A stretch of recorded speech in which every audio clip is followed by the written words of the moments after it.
दोस्तों, क्या आपको भी नदी तंत्र को पढ़ने में कठिनाई जा रही है या फिर नदियों का नाम याद करने में आपको बहुत ज्यादा परेशानी होती है? तो आप बिल्कुल सही वीडियो पर आए हैं। ये वीडियो बिल्कुल आपके लिए ही बनाया गया है। नमस्कार दोस्तों, आप सभी का स्वागत है हमारे इस YouTube channel study point in career में। भारत की 10 सबसे लंबी नदियाँ कौन सी है? यह प्रश्न जितना आसान है उतना ही कठिन भी है। दरअसल यहाँ पर 3 प्रश्न हमारे दिमाग में आते हैं। पहला कि भारत में से होकर बहने वाली सबसे लंबी नदी कौन सी है। दूसरा प्रश्न यह आता है कि भारत के ही अंदर बहने वाली सबसे लंबी नदी कौन सी है। और तीसरा यह आता है कि किसी भी नदी का भारत के अंदर बहने वाले किसी हिस्से की लंबाई के हिसाब से कौन सी नदी शीर्ष पर है। तो ऐसे कई प्रश्न हमारे दिमाग में आते हैं। तो इस वीडियो में हम नदी से रिलेटेड ही बहुत सारी जानकारियों को डिस्कस करने वाले हैं, इसलिए वीडियो को आप पूरा जरूर देखें।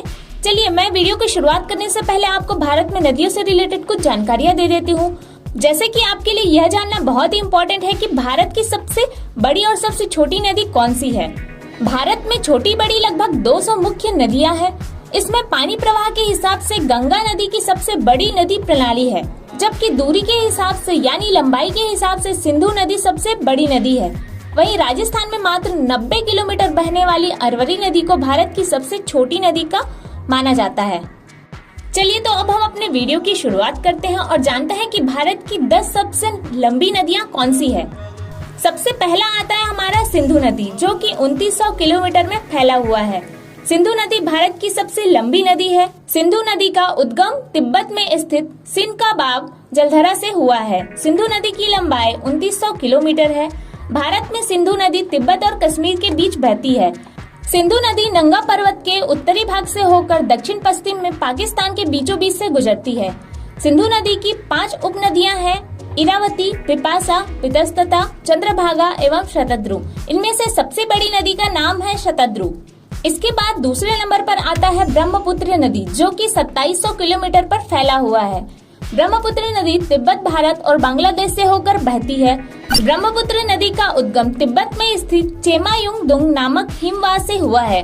ब्रह्मपुत्र नदी की लंबाई 2700 किलोमीटर है। ब्रह्मपुत्र नदी को कई नामों से जाना जाता है, जैसे कि तिब्बत में इसका नाम सापो, अरुणाचल में इसका नाम डिह और असम में ब्रह्मपुत्र है।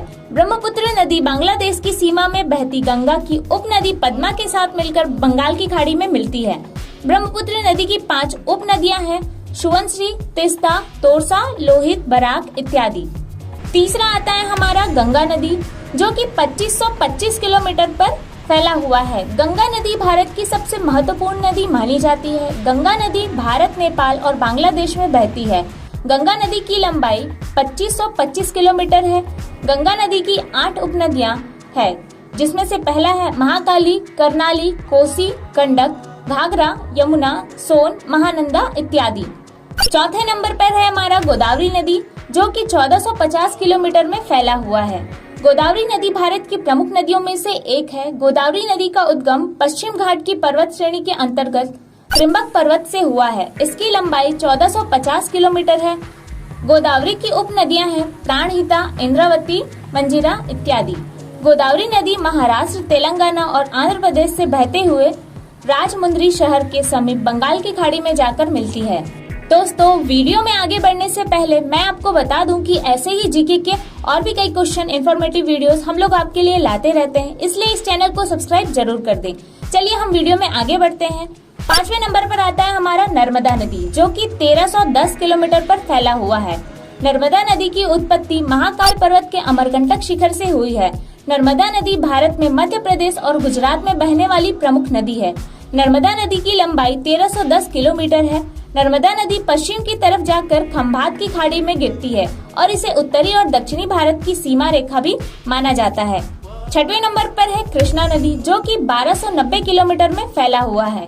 कृष्णा नदी की उत्पत्ति महाराष्ट्र राज्य के महाबलेश्वर पर्वत से हुई है। यह नदी दक्षिण भारत की प्रमुख नदी है। कृष्णा नदी की लंबाई 1290 किलोमीटर है। यह दक्षिण पूर्व में बहती हुई बंगाल की खाड़ी में जाकर गिरती है। कृष्णा नदी की 4 उपनदियां तुंगभद्रा, घाटप्रभा, मूसी और भीमा इत्यादि है। अगला है हमारा 7वां नदी, जो कि है यमुना नदी, जो कि 1211 किलोमीटर पर फैला हुआ है। यमुना नदी गंगा नदी की सबसे बड़ी सहायक नदी है। यमुना नदी यमुनोत्री जगह से निकलती है और इलाहाबाद के प्रयाग जगह में जाकर गंगा से मिल जाती है। यमुना नदी की 5 उप नदियां चंबल, सेंगर, छोटी सिंध, बेतवा और केन नदी आदि है। यमुना नदी की लंबाई 1211 किलोमीटर है। आठवां नदी है हमारा महानदी, जो कि 855 किलोमीटर में फैला हुआ है। महानदी भारत में छत्तीसगढ़ और उड़ीसा की सबसे बड़ी नदी है। महानदी को कई नामों से जाना जाता है, जैसे कि चित्रोत्पला, महानंदा तथा नीलोत्पला इत्यादि। महानदी की उत्पत्ति रायपुर में सिहावा नामक पर्वत श्रेणी से हुआ है। सिहावा से बंगाल की खाड़ी में गिरने तक महानदी लगभग 855 किलोमीटर की दूरी तय करती है। महानदी की 5 उप नदियां हैं पैरी, सोंढूर, शिवनाथ, हसदेव, अरपा, जोग, तेल आदि। 9वें नंबर पर आता है हमारा कावेरी नदी, जो कि 765 किलोमीटर पर फैला हुआ है। कावेरी नदी पश्चिम घाट के ब्रह्मगिरी पर्वत से निकली है। यह कर्नाटक और तमिलनाडु की प्रमुख नदी है। कावेरी नदी को दक्षिण भारत की गंगा नदी भी कहा जाता है।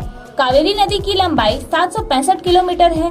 इसकी सहायक नदियां हैं सिमसा, हिमवती, भवानी इत्यादि। 10वां और लास्ट नदी के बारे में बात करें तो उसमें आता है तापी नदी, जो कि 724 किलोमीटर में फैला हुआ है। तापी नदी मध्य प्रदेश राज्य के बैतूल जिले से निकलती है। यह पश्चिमी भारत की प्रसिद्ध नदी है। तापी नदी महाराष्ट्र के खानदेश पठार एवं सूरत के मैदान को पार करती हुई अरब सागर में मिलती है। तापी नदी की लंबाई 724 किलोमीटर है। तो दोस्तों, इस प्रकार से हमने नदी से रिलेटेड बहुत सारी जानकारियां प्राप्त की और साथ ही साथ हमने देखा कि भारत के 10 प्रमुख नदियां कौन कौन सी हैं। तो ये आपके एग्जाम के लिए बहुत ही इम्पोर्टेंट रह सकता है। ऐसे ही और भी वीडियोस देखने के लिए आप हमारे चैनल को सब्सक्राइब जरूर करिए। तो चलिए मिलते हैं एक और नए वीडियो में। तब तक के लिए आप सभी का धन्यवाद।